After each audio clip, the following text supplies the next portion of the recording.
শিবগঞ্জে শান্তিনিবিড় পাঠাগারের উদ্যোগে ১৫০ জন অসহায় ও গরিব শিক্ষার্থীদের মাঝে বিনামূল্যে গাইড বই বিতরণ করা হয়েছে।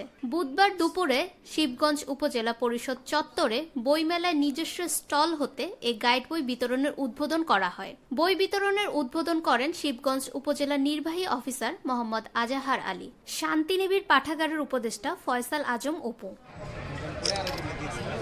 এ সময় উপস্থিত ছিলেন সদ্য বদলিকৃত সাবেক শিবগঞ্জ উপজেলা সমাজ অফিসার কাঞ্চর কুমার দাস, উপজেলা প্রাণী সম্পদ অফিসার ডাক্তার শাহাদাত হোসেন, সহকারী কমিশনার তৌফিক আজিজ, শান্তিনিবিড় পাঠাগারের পরিচালক ও প্রতিষ্ঠাতা শিক্ষার্থী নাহিদুজ্জামান ও সাধারণ সম্পাদক খাদিমুল ইসলাম হেলাল সহ আরো অনেকে।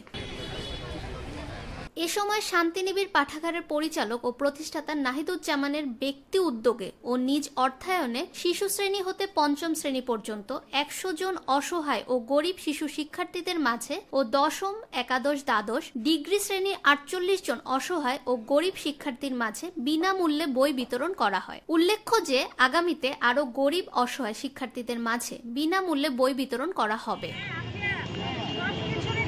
উদ্বোধনকালে শিবগঞ্জ উপজেলা নির্বাহী অফিসার মোহাম্মদ আজহার আলী বলেন, নাহিদুজ্জামান নিজে একজন শিক্ষার্থী হয়েও কোনো ধরনের বিলাসিতা ও অপচয় না করে তিল তিল করে টাকা জমিয়ে অসহায় ও গরিব শিক্ষার্থীদের মাঝে বিনামূল্যে বই বিতরণ একটি চমকপ্রদ উদ্যোগ, যা এলাকায় ব্যাপক সাড়া ফেলেছে। আমি তার এই উদ্যোগকে স্বাগত জানাই এবং উপজেলার পক্ষ থেকে তার শান্তিনিবিড় পাঠাগারের নিবন্ধন সহ সার্বিক সহযোগিতা করার চেষ্টা করব।